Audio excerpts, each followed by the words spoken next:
Boa tarde, meus queridos amigos. Sejam bem-vindos à live da Faculdade Católica de Marília, na matéria de Práticas Integrativas do professor Sérgio Silva. Nessa tarde, nós iremos conversar sobre um assunto muito importante e atual: a pandemia e seus efeitos da saúde mental do indivíduo. Para isso, trouxemos alguns convidados. Espero que vocês gostem.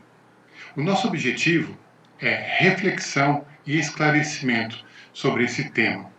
Nós vamos falar um pouco sobre o isolamento e o seu impacto dentro da sociedade.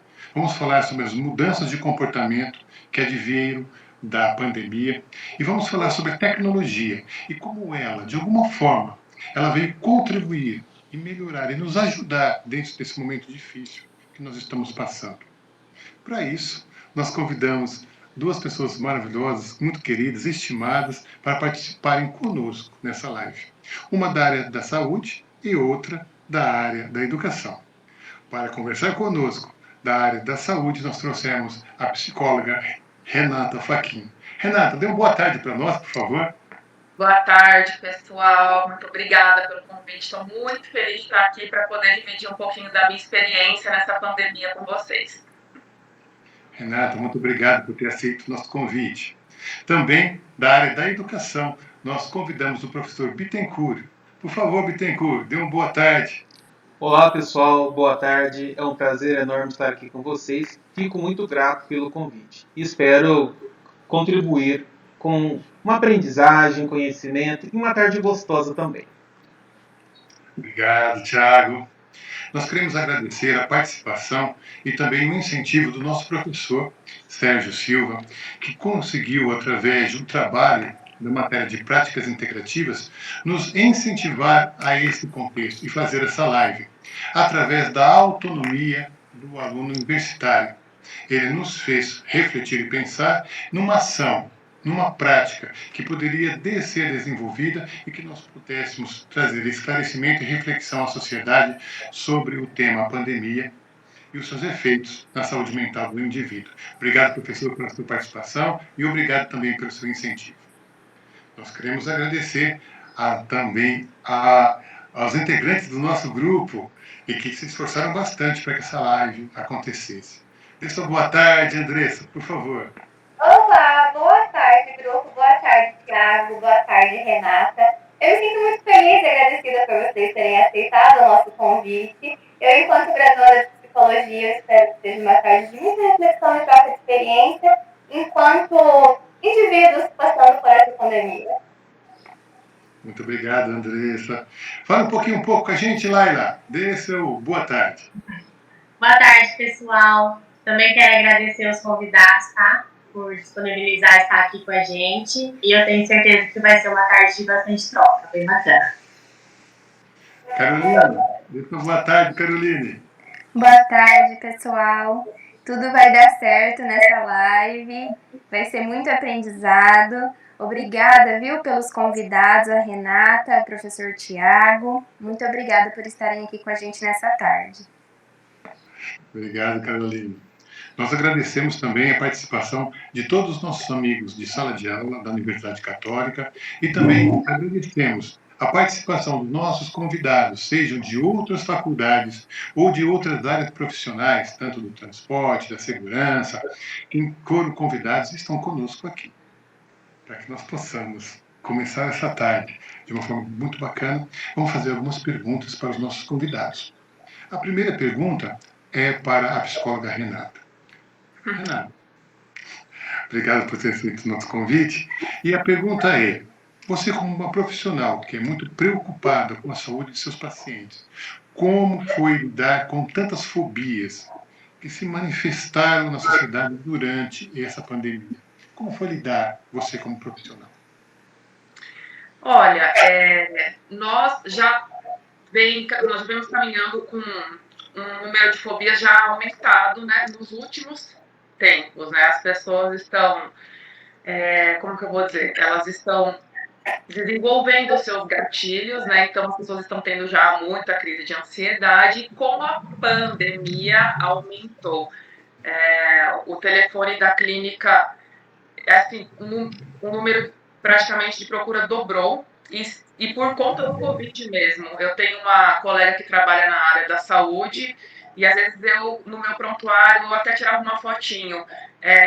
Covid, medo de Covid, medo de Covid. Então foi assim, um surto, né? As pessoas começaram a ter muito medo e principalmente na questão da fobia social, né? Que é estar perto de uma outra pessoa, né? De estar com medo de se sentir constrangido porque está com medo, mas estar próximo de alguém. Assim, foi uma loucura, mas nada que o nosso conhecimento, né, de psicologia não pudesse nos ajudar aí no tratamento. Excelente.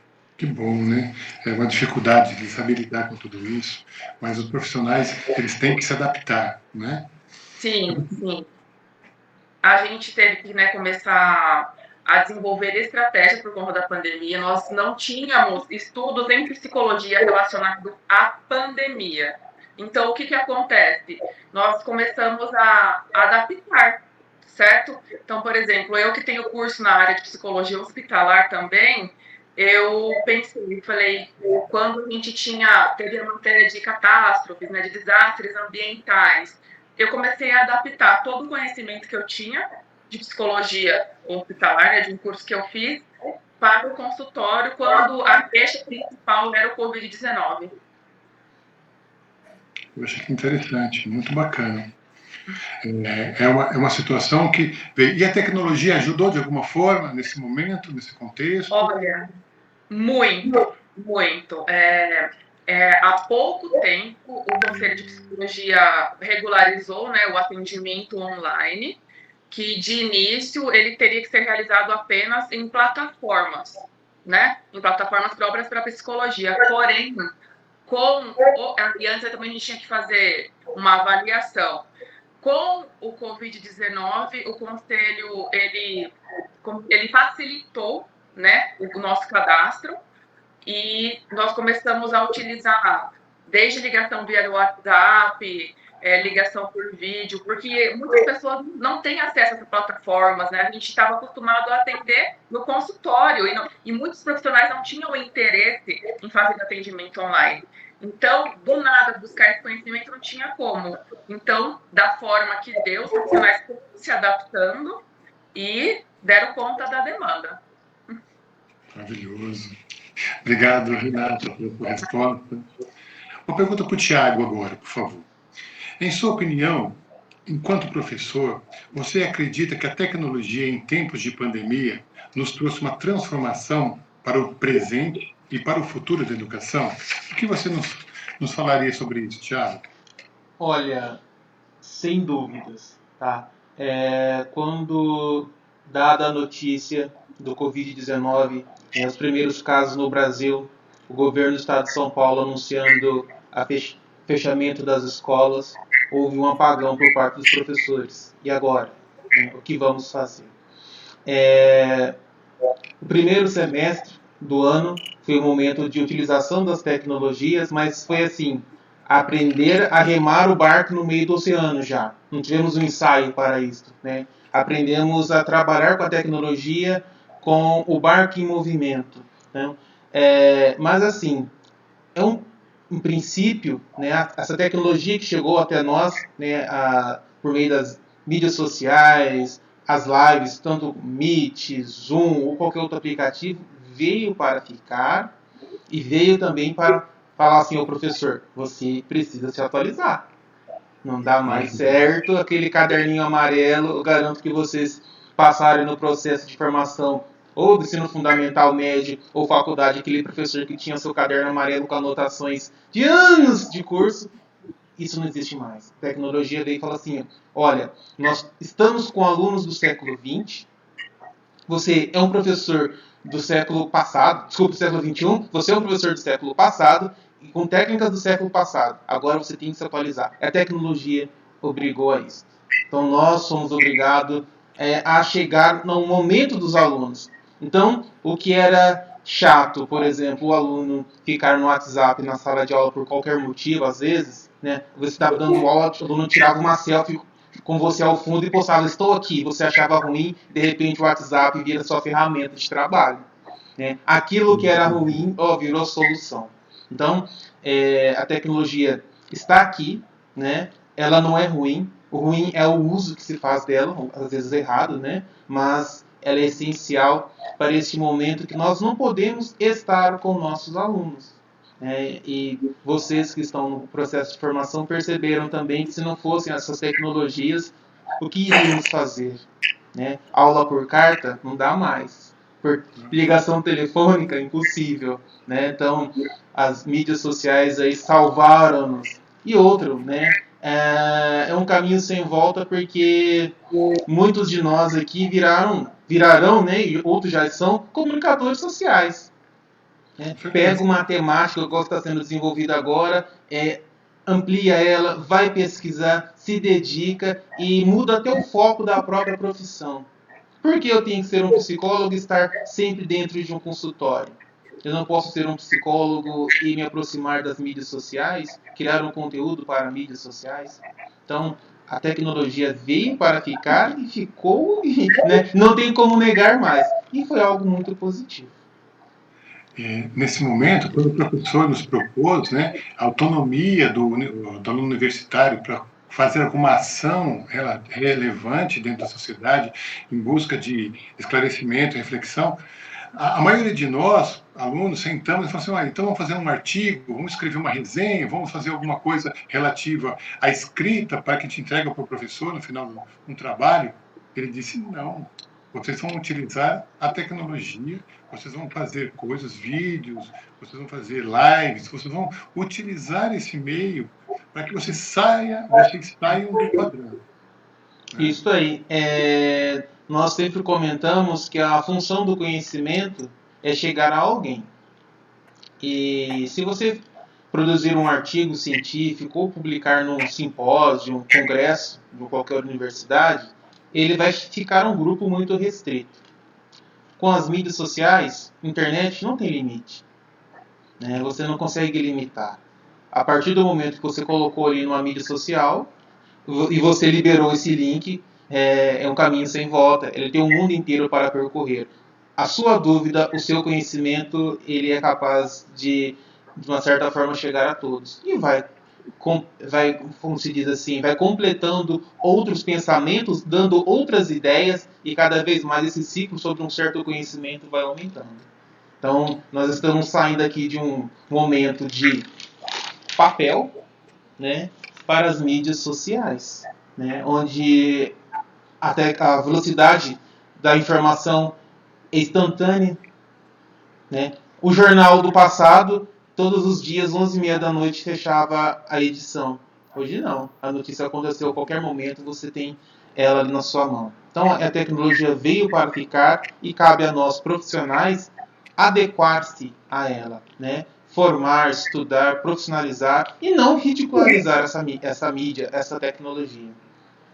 Muito bom. Exatamente, Thiago. Eu, enquanto aluna e também professora de educação infantil, eu acredito muito no tecer conhecimento, tecer ideias. Enquanto um publica, o outro pode ler, acrescentar o que ele imagina, o que ele estuda, o que ele tem como opinião científica enquanto isso. E um vai acrescentando o saber do outro enquanto os indivíduos que refletem sobre educação e saúde. Maravilhoso. Eu gostaria de fazer uma outra pergunta para a psicóloga Renata, por favor.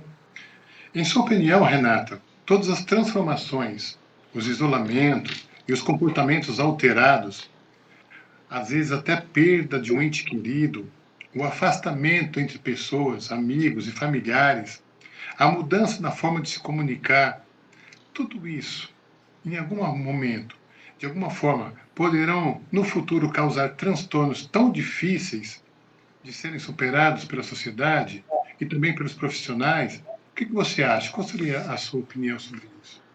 Então, Júnior, depende, né? Depende dos recursos internos de cada indivíduo, né? Então, por exemplo, alguns usaram a pandemia para adquirir conhecimento, para gerar vacina, para elaborar estratégias. Outros que já tinham condições para não adoecer, que tinham gatilhos, né? Esses gatilhos foram disparados e a pessoa passou a ter crise de ansiedade, ou se viu com um transtorno depressivo. Depende, tudo depende dos recursos internos de cada indivíduo. Porém, o que a pandemia nos trouxe de volta? Né, o nosso conceito de finitude. Porque nós estamos numa cultura em que a gente não quer envelhecer, a gente não quer morrer, né? Nós fazemos de tudo para parecer jovens, nós afastamos a morte da gente. E a pandemia, ela trouxe o conceito de que nós temos fim, de volta. E isso transformou muito a cultura, porque muitos não estão sabendo lidar. Os mais velhos sabem lidar um pouquinho mais, porque antigamente, como que eu vou dizer? Antigamente morria-se mais jovem, né? Hoje não. Então, vamos dizer, são muitas respostas para essa sua pergunta, né? Quando você me fala muitos pacientes de Covid, né? Esses pacientes ficaram em hospitais, né? E aí a gente fica pensando, nossa, ficaram sozinhos, né? Nos leitos, porque a família para visitar é muito restrita. Aí penso eu, né? Se é um hospital que tem uma equipe multidisciplinar, que tem psicólogos, né? Esses psicólogos vão trabalhar com esses pacientes quando, né, eles não estão sedados, né? Porque quando vai ser entubado já é outra questão. Mas, assim, tudo tem o lado bom e o lado ruim, né? Quando a gente fala, por exemplo, da fobia, a fobia ela é o quê? Ela é uma ansiedade, né? Ela é um medo. E a ansiedade ela é essencial para gerar algo também, né? Quando eu estou satisfeito com algo e tem uma coisa aqui que me deixa inquieta, eu posso ir buscar algo para melhorar, para crescer ou adoecer. Então, vai depender da resiliência, dos recursos internos de cada indivíduo. Consegui responder sua pergunta, foi bem boa. Maravilhoso, excelente. É porque é um contexto grande, né? Mas a gente tem que aprender a lidar com isso e a gente poder ter o apoio de profissionais, porque a perda de um ente querido dói muito. Não poder abraçar um amigo ou não visitar alguém que a gente gosta. Sim, mas eu queria até acrescentar, então, uma outra coisa. Nós somos um país que a gente tem essa cultura de estar perto, de beijar, de abraçar, de pegar na mão, né? E nós não temos muito a cultura da higiene, por exemplo, que se tem no Japão, certo? Onde as pessoas usam máscaras por um simples resfriado, ou quando vão em uma multidão, ou quando elas tiram os sapatos para entrar dentro de casa, certo? Então, nós não tínhamos, né, essa cultura da higiene. E de uma hora para outra nós passamos a ter. Olha, tira o sapato ou a roupa para entrar dentro de casa. Não toque nas pessoas. Se você encostar em algum lugar, passa um álcool em gel. Então, falo assim, essa cultura da higiene foi o que veio mais de novo para a gente, o que a gente não tinha, certo? Excelente. Eu queria saber agora, assim, tem duas mães no nosso grupo, né? E elas gostariam de fazer perguntas, tanto para o Tiago, tanto para a Renata, a respeito de como lidar com crianças dentro do seu contexto universitário e também dentro aí da sua vida cotidiana, lidando com as crianças dentro de casa, com essa pandemia, presas, sem poder sair, sem poder ir para a escola. Eu gostaria que nossas amigas aí fizessem a pergunta que elas tanto desejam. No meu caso, eu gostaria de fazer a pergunta para a psicóloga Renata. É que assim, eu sou mãe universitária e tenho filhos em casa que estão estudando no momento. Então eu tenho que compartilhar meu tempo em fazer as minhas aulas e fazer as aulas com eles, né? Em qual momento, nessa situação de pandemia, de aula online, em qual momento eu posso pedir ajuda para minha rede de apoio? Essa rede de apoio familiar. Em qual momento que entra esse pedido de ajuda? Com ou sem pandemia, você pode e deve encontrar sempre com a sua rede de apoio, né? Família é família. Nós estamos diante de uma situação muito inesperada, certo? E que, por exemplo, muitas mães trouxeram a queixa de não estou dando conta, tudo bem, faça o que conseguir, né? Não tem que ficar adoecer por isso. Ninguém tem culpa do que está acontecendo, ninguém se planejou para isso, não existe curso universitário para mães que têm que cuidar dos filhos, não existe esse contexto, né? Tipo, não existia. Então, é tudo questão de adaptar. E a questão da rede de apoio é sempre. Não precisa estar numa situação como essa para pedir apoio. Sempre essas crianças elas estavam habituadas a ter suas atividades nas escolas, ter um gasto de energia, né, dentro das escolas, ter o seu desenvolvimento acontecendo dentro das escolas, em outro ambiente. E agora elas estão todas enclausuradas dentro de casa, né, com muita energia. E perto de pai ou de mãe, poxa vida, e eles falam, meu pai e minha mãe estão aqui, né, quero ficar com eles. E só que, tipo, eles não têm como entender, né, que você tem que desenvolver a sua atividade universitária. Então, a gente também tem que se colocar um pouquinho no lugar deles. O que será que ele está pensando? O que ele está precisando neste momento? O que eu posso fazer? O que está ao meu alcance, né? E o que também está ao alcance daqueles com quem eu posso contar. Mas essa questão de quando pedir ajuda, rede de apoio, é sempre, com ou sem pandemia. Família é para conviver, né? Para ajudar a criar, ajudar a passar valores, para estar junto. Renata, e você tem alguma dica, assim, para nós que somos mães universitárias ou até pais universitários, uma dica de como abordar essa criança para entender essa situação? Porque às vezes fica difícil a gente fazer uma aula com uma criança do lado de fora do escritório, e aí a gente fica preocupado, o que eles estão fazendo lá fora, mesmo que estão com a nossa rede de apoio lá ajudando a gente fica preocupado. Como que eu tenho que abordar essa criança para ela entender essa situação? Vamos lá, ó.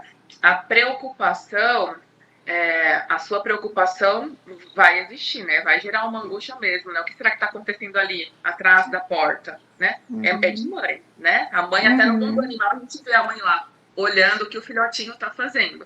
Tudo bem, é normal. Fazer a criança entender vai depender da idade, né? Vai depender da idade, do que ela tá, da capacidade dela no momento de estar compreendendo essa situação. Mas penso assim, a gente tem que pensar em estratégias de atividades que eles gostam, que eles se concentram, que a gente sabe, tipo, olha, quando ele tá fazendo desenho, ele fica concentradinho ali, ele não sai tanto do lugar. Olha, quando ele tá nesse joguinho, ele não sai tanto. Dependendo da criança, a gente tem que pensar o que faz com que a criança se concentre mais e tentar dar essas atividades no momento em que você tem que sair um pouquinho de fininho.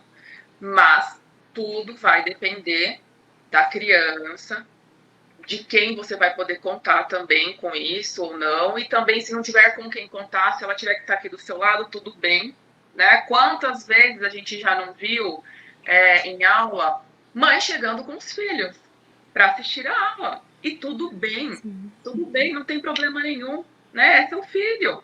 Então, não existe, não tem que ser perfeito, não tem que ser certinho, é adaptar. Nós estamos no momento de adaptação. Com certeza, daqui a alguns anos vão surgir muitas coisas, muito conhecimento foi gerado com essa pandemia, e aí vão surgir outras alternativas, mas no momento é a gente tentar entender o que dá para fazer agora. Quem é o meu filho, o que eu posso fazer por ele, o que eu posso fazer para ele se manter quietinho um tempinho. É assim, é individual, depende. Muito obrigada, viu, pela resposta. Imagina. Meu Deus. Eu tenho também agora uma pergunta da Andressa para o Tiago, tendo em vista o momento presencial e o momento virtual que nós estamos passando. Existem algumas coisas que há um certo conceito ou preconceito sobre a nossa vida no estudo virtual. Queria que a Andressa fizesse essa pergunta, por favor. Liguei meu microfone. Tiago, eu acredito na educação enquanto transformação. Eu acredito que a educação ela é transformadora da sociedade. E a interação social tinha um peso muito grande para mim. A interação do dia a dia, a questão aluno-professor, ou então até o psicólogo presencial, existia na minha cabeça de que o contato fazia parte da experiência do aprender, da experiência do crescer, das interações. Você acredita que com a pandemia, essa experiência que todos os alunos tiveram, tanto desde a educação infantil, dos bebês, do fundamental, do ensino médio, o pessoal dos maiores, né, da graduação, até da pós-graduação, estudando agora de maneira virtual, você acredita que o EAD vai ter uma outra visão para a maioria das pessoas que acreditam, até como eu acreditava, que o ensino presencial era muito mais eficiente do que o virtual? Vou falar em termos de ensino superior. Tá? Ensino superior, graduação ou pós-graduação. Quando nós falamos em plataformas EAD ou de ensino remoto, o diferente desta visão que você me passou agora, que vocês trabalham muito na psicologia do desenvolvimento lá com Piaget ou Vygotsky, por exemplo, quando nós falamos do socio-interacionismo, interacionismo social, é importante. A gente não pode desconsiderar em nenhum momento. O que muda é que nós precisamos de um amadurecimento, tanto do professor quanto do aluno. O jovem universitário, ele já passou, né, pelo menos 11 anos dentro da escola básica, tendo esse convívio social de aprendizagem. A criança, principalmente na educação infantil, os pequenos, eles não tiveram essa oportunidade. Os manuais, as literaturas, diz, né, que a importância da educação infantil é a socialização, é a criança ter o contato com outra criança. Né?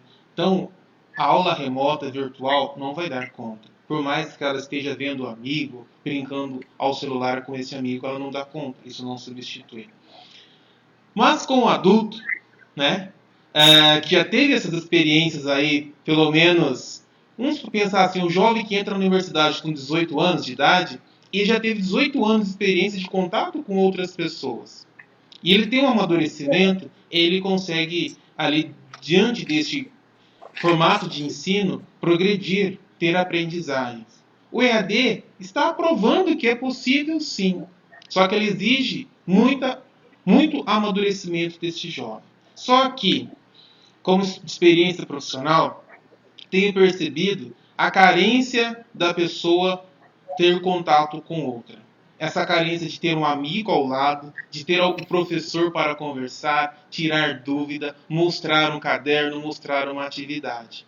Isso a tecnologia ainda não conseguiu substituir, infelizmente. Mas nós vamos adaptar, com certeza. A pandemia foi uma situação de surgimento de novas necessidades, onde o ser humano foi se adaptando. Acredito que a tecnologia veio para ficar. Porém, na primeira oportunidade de um encontro presencial, todos nós estaremos juntos no encontro presencial. Os alunos me cobram, professor, o governo do estado falou que dia 8 de outubro teremos aula presencial. E aí, teremos? Eu não posso responder pelo governo federal, pelo governo estadual ou pelos mantenedores, pelos diretores da faculdade.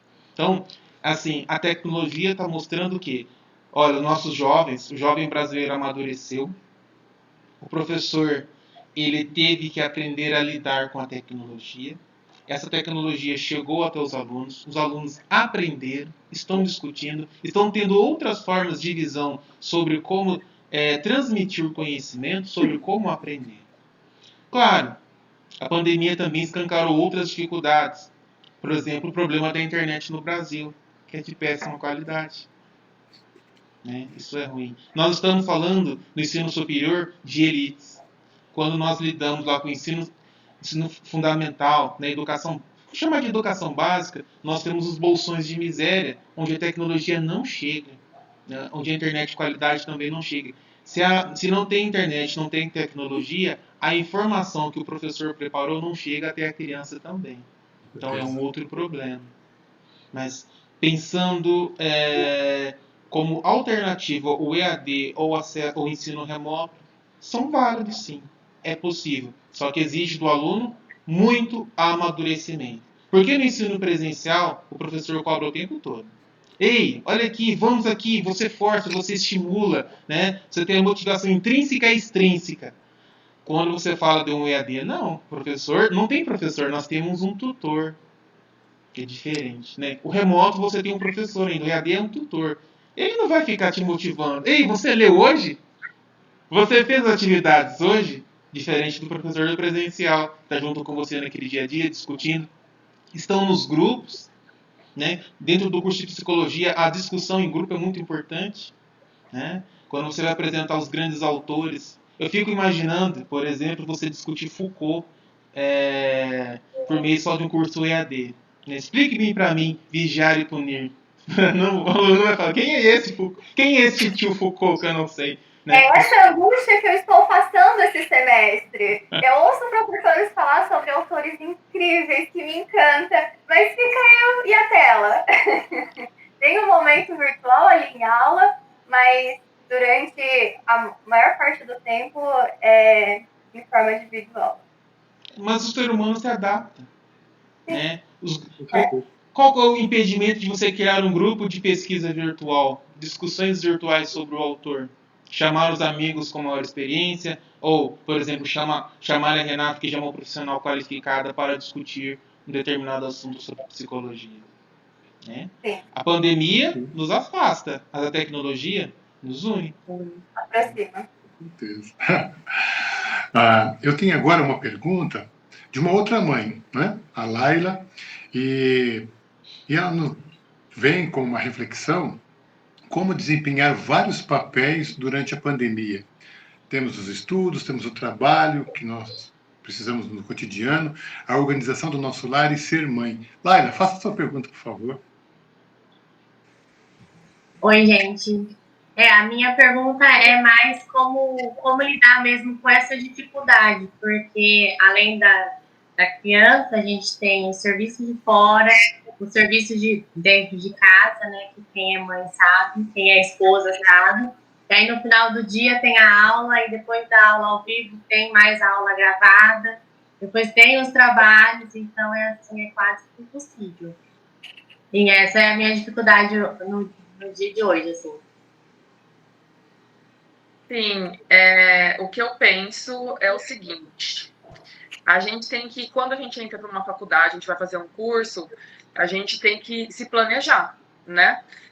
Nós vamos ter outras atividades, às vezes mais do que a gente imagina, às vezes menos. Com a questão da pandemia, tudo se intensificou. Eu imagino, eu tive muitas queixas de pacientes assim, nossa, mas eu estou tendo tanto trabalho que parece que eu estou estudando mais do que quando eu ia na faculdade. Então, eu penso assim, que às vezes alguns trabalhos podem ter sido desmedidos, vamos dizer, algumas atividades, mas eu falo, é tudo uma fase de adaptação. Eu acho que é uma questão também de conversar, por exemplo, com os professores, explicar a situação. Eu mesmo, na minha época de faculdade, às vezes via alguns trabalhos que eu pensava, eu falava, meu Deus, eu falava, não vai dar tempo, porque, querendo ou não, psicologia é um curso noturno. A maioria da sala trabalhava. E eu sempre meio que tomava a frente das coisas, e eu falava, professor, você tem certeza de que a gente vai conseguir concluir esse trabalho nesse tempo, né? Porque, às vezes, algumas coisas precisam ser revistas, porém, não tem como a gente julgar muito agora, porque é uma coisa muito nova, né? Então, o professor, ele tem a instituição que cobra dele um trabalho, né? Olha, você precisa cobrar dos seus alunos que precisam ser aprovados de alguma forma. Então, ninguém tem, como que eu vou dizer, não existe uma medida para isso. Então, eu falo que tudo agora está sendo ou muito ou pouco, né? Ou nós estamos tendo que fazer de mais ou de menos. Então, eu falo, não tem uma resposta. Administrar a casa, as outras obrigações, já era uma coisa que acontecia antes, né? Antes da pandemia. Mas quando a gente tem esses trabalhos em excesso ou outras atividades que começam a ser em excesso, aí também é uma hora de sentar e se organizar, né? Ver, tipo, o que é prioridade, e eu sempre falo, né, fazer o que dá. Fazer o que dá. Se possível, se puder contar com alguém para ajudar, igual foi falado anteriormente, ótimo. Se não, eu falo, fazer o que dá. Não é para enlouquecer, não é para estressar. Cada um tem o seu limite, cada um tem um ritmo. E é muito importante agora, neste momento, a gente se auto-perceber, perceber como que a gente funciona, né? É um momento de reflexão. E conversar, falar, como que você está dando conta de tudo isso? Porque às vezes uma pessoa também, uma colega, está passando por isso e tem uma estratégia que fala, nossa, talvez funcione comigo. Então eu falo, é perceber o que eu estou tendo mais dificuldade, buscar conhecimento a respeito, buscar experiências, se possível também uma psicoterapia aí para ajudar quando o negócio estiver muito pesadão. Mas, assim, neste momento, é sempre no seu tempo e o que dá, né? Não é para pirar. Não é e eu acho que o que fez ficar, assim, mais difícil é que quando as aulas eram presenciais, eu, como mãe e esposa, eu saía de casa, ia para a faculdade, e aí eu tinha aquele tempo para a faculdade, né? E agora não, por mais que a gente entre num quarto, feche a porta, tá a criança na sala brincando, tá o marido mandando a criança parar. Então, a gente não consegue se desligar por completo, né? Sim, sim. Mas é disciplina, né? Nós temos que ter disciplina. Como o professor falou anteriormente, né? Nos cursos EADs, quem vai bem? Quem tem disciplina, né? A gente fala, bom, eu me proponho a fazer isso, então eu vou focar nisso. Da mesma forma, eu me propus fazer a faculdade, então neste momento, neste horário, são as atividades da faculdade. Anteriormente eu não estava em casa e meu marido estava com os filhos e tudo bem. Então faz de conta que eu não estou em casa, entendeu? Fechou a porta do quarto, estou em outro lugar, não estou na minha casa, né? E focar.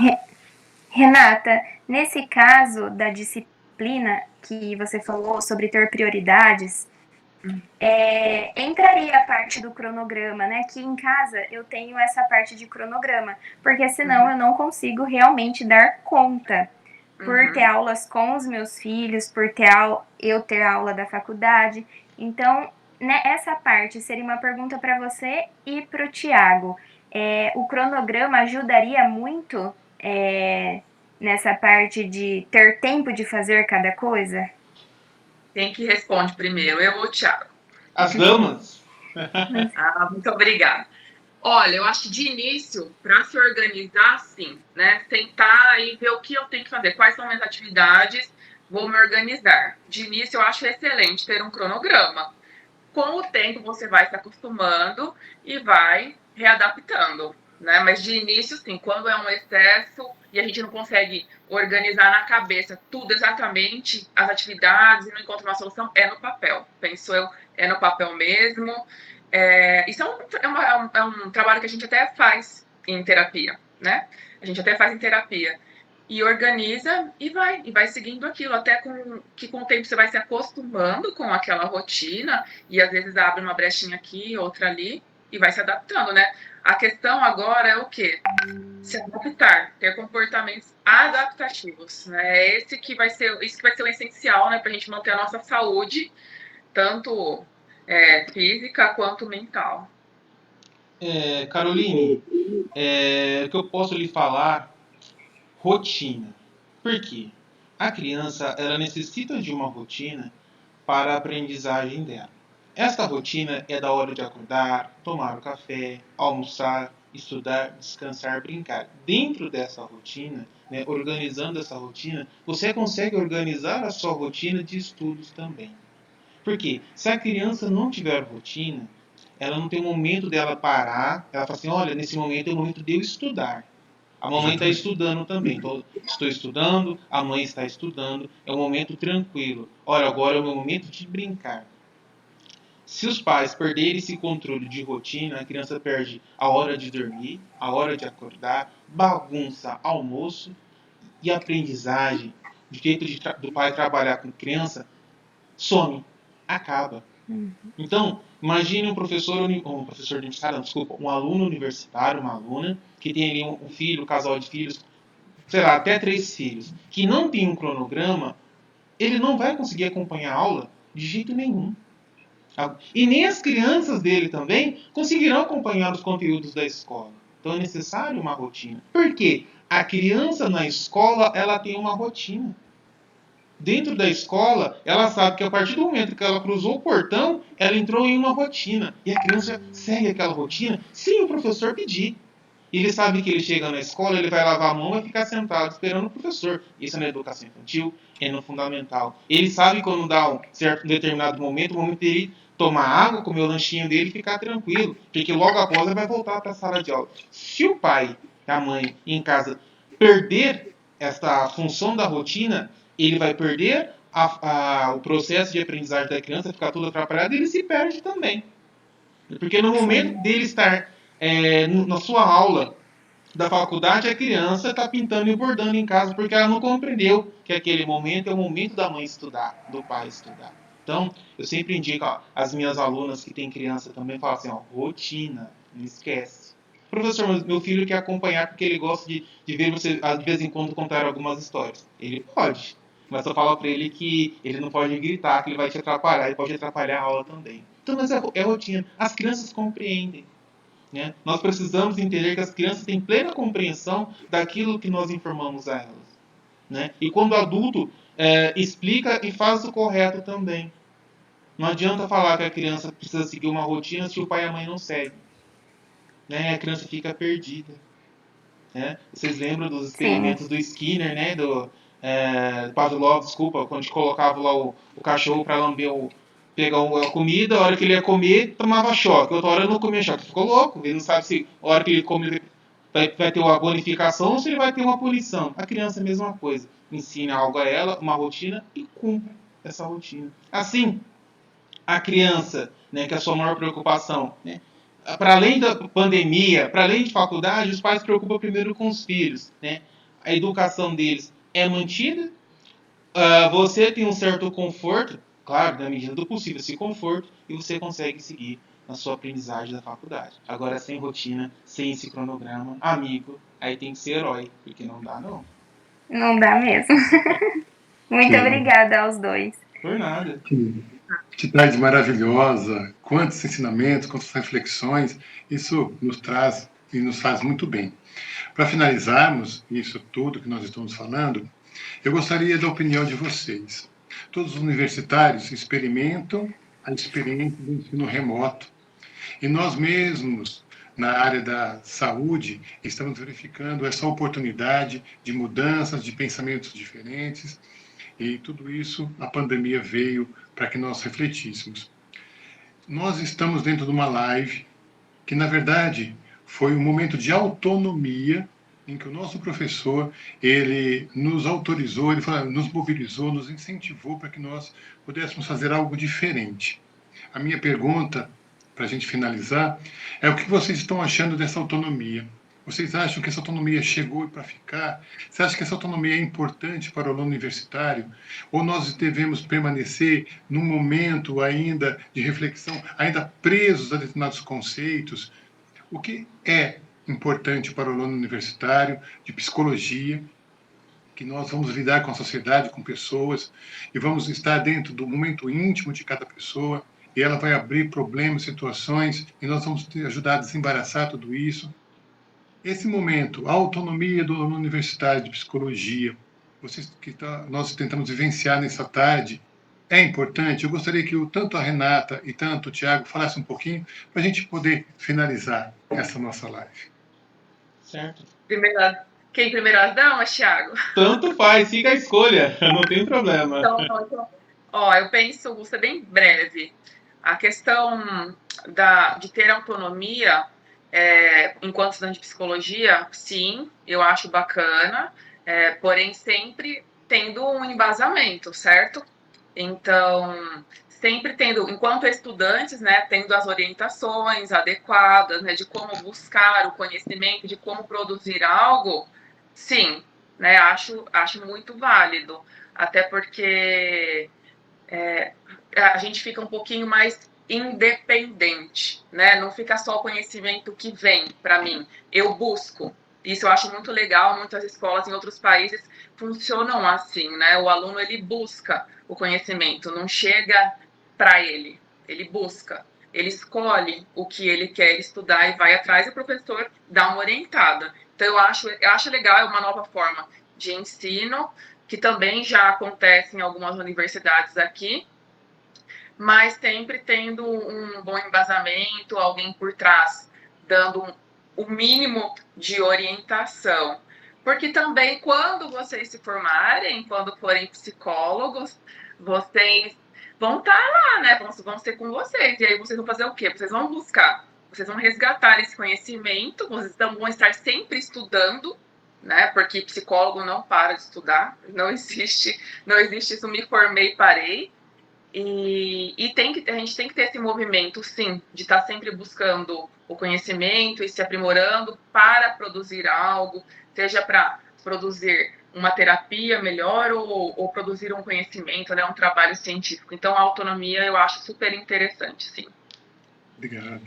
Em relação a essa questão da autonomia, ela deve, né, fazer parte da formação de qualquer profissional. Por quê? O estudante, né, uma boa aprendizagem, ela parte de um pressuposto de uma aprendizagem ativa, onde o aluno, o estudante, ele vai atrás daquele conhecimento. A autonomia que o professor Sérgio lhes deu para produzir um conhecimento, discutir, está falando assim, alunos, sejam ativos, né? Utilizem a criatividade de vocês. Por quê? Porque após um período de formação, né, após a formatura do curso de psicologia, vocês farão pós, vocês farão especializações e vocês serão trabalhadores autônomos, né? Vocês terão autonomia para escolher horário, autonomia para escolher o próprio paciente, também as formas de trabalhar. Então, a autonomia dentro do processo de formação, ela amadurece o ser humano, né? Porque o ser humano aprende que ele é o ser humano, desculpa, não, ser humano, né? Mas o estudante, ele aprende que ele faz parte do seu próprio processo de formação. Não é um professor que está dando tudo a ele, ele vai marcar X ou vai marcar respostas aqui, pronto, eu me formei. Não, ele vai procurar, ele vai garantir o conhecimento, ele vai pesquisar. A autonomia está muito ligada ao aluno pesquisador. E não tem coisa melhor do que você lidar com um profissional que é um pesquisador. Porque esse profissional que é pesquisador, ele sempre está à frente. Você quer fazer um tratamento com alguém, essa pessoa ela vai ler algo que alguém produziu. Mas quando você está com algum profissional que é pesquisador, esse profissional ele está produzindo o conhecimento que os demais irão se utilizar dele.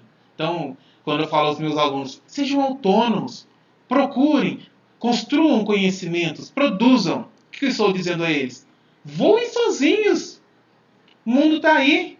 Né? Desgrudem do seu professor. Seu professor está aqui para colocar vocês em pleno voo. Se voe que vocês vão cair, segura de novo para não deixar machucar. Vai mostrar o caminho que você tem que bater asa e voar. Então, eu parabenizo o professor Sérgio dessa demanda dele. De falar assim, olha, vocês têm autonomia. Escolham.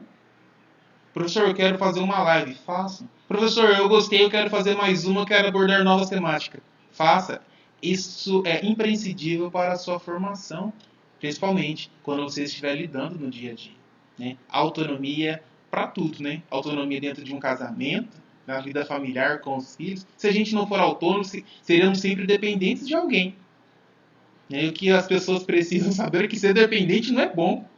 Né? A gente não quer ser dependente. Quando faz 18 anos, fala assim, estou livre, não dependo mais do pai e da mãe, quero tirar a carta, né? Só dependo do pai e da mãe para pagar a faculdade que ele vai pagar ou ganhar alguma coisa. Mas assim que é possível, ele procura a autonomia dele, ele quer construir a sua própria vida, a sua própria carreira, quer ter a sua própria clínica. Então, esse trabalho que o Sérgio faz de dar a vocês autonomia está indicando, olha, a vida do ser humano repleta de autonomia. Se você não aprender a ser autônomo, você vai ficar uma pessoa em atraso em comparação ao restante do mundo.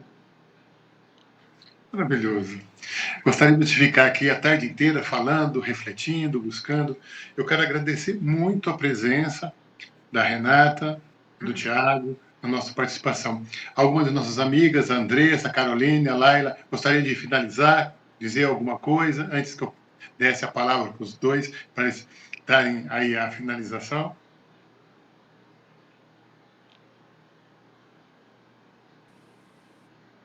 Só realmente gostaria de agradecer aos convidados, né, que foi maravilhoso. Tirei várias dúvidas que eu estava, porque mesmo tendo algumas dicas de como se comportar como discente universitária e tendo filhos discentes em casa, eu tive várias dicas e tenho algumas dicas, depois se alguém quiser, algumas dicas, ok? Mas foi maravilhoso, viu? Tirar as dúvidas com os dois.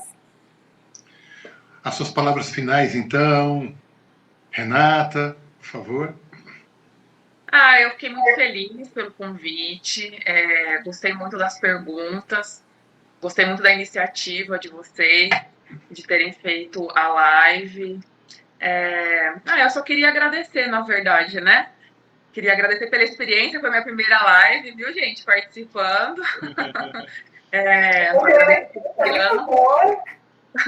Agradeço pela confiança, espero ter contribuído, né, um pouquinho mais para vocês darem também uma relaxada, né, que calma, que vai ficar tudo bem.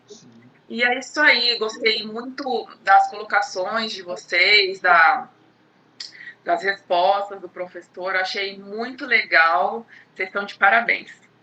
Obrigada. Tiago, por favor, as suas palavras finais. Eu queria agradecer o convite de todos vocês, tá? Agradecer também as palavras e o conhecimento que a psicóloga Renata nos compartilhou nessa tarde, tá? Fico muito feliz, muito interessante ouvir a sua fala. Agradeço aqui também a presença da Laila, da Caroline, da Andressa, do Júnior, né, que contribuiu, teve paciência conosco, né, fez perguntas interessantes, perguntas que muitos alunos, amigos seus de sala, garanto que fariam também essas mesmas perguntas, porque muitos são pais e mães, né, estão nessa situação aí de saber organizar, né? Agradeço também a presença do Sérgio, que está aqui todo feliz, nosso professor blogueiro. Parabéns, Sérgio, pela iniciativa aí também de liberar os meninos para serem livres, autônomos. E eu quero agradecer aqui, é um momento prazeroso, né? Numa final de tarde, início de noite de um sábado, aprendendo de uma forma prazerosa. Então, deixo aqui todo o meu agradecimento a vocês, desejando tudo de bom, desejando a vocês uma ótima formação, um ótimo curso, que vocês sejam ótimos profissionais. Obrigada, Thiago. Você e a Renata contribuíram muito com a nossa live. Obrigada, pessoal. Foi maravilhoso mesmo. Foi um prazer conhecer vocês dois. Júnior, eu acho que seria o momento final de passar a palavra para o professor Sérgio, o nosso convidado super especial da tarde. Né? Nós não abrimos a live, o link para todo o pessoal da nossa sala. Pensamos que foi melhor ficar só o grupo e depois a gente passa o link da live já gravada para a sala. Mas mesmo assim, o Sérgio é muito especial para nós enquanto alunos. Por favor, professor Sérgio, nós estamos esperando um pouquinho a sua fala. Pessoal, eu estou aqui contendo, quem estava olhando estava contendo o sorriso aqui, né? O quanto que é emocionante até de dizer, né? Esse momento, vocês estão de parabéns. Queria agradecer aqui ao professor Tiago, a psicóloga Renata. Tenho certeza, eu cheguei ali no meio para o fim, mas pelo que eu já peguei, já deu para saber o teor das contribuições aí. Então, parabéns eu tenho falado muito, né? E acho que dá até para enjoar de dizer, né? De que mais importante do que a certidão de casamento é o namoro, é o noivado. Então, muitas vezes a gente sai para fora para fazer alguma coisa depois ali do certificado, depois do diploma, mas muita coisa dá para fazer antes, dá para fazer com seriedade, dá para contribuir, que é para isso que a ciência existe, né? Para contribuir com a sociedade, com a comunidade.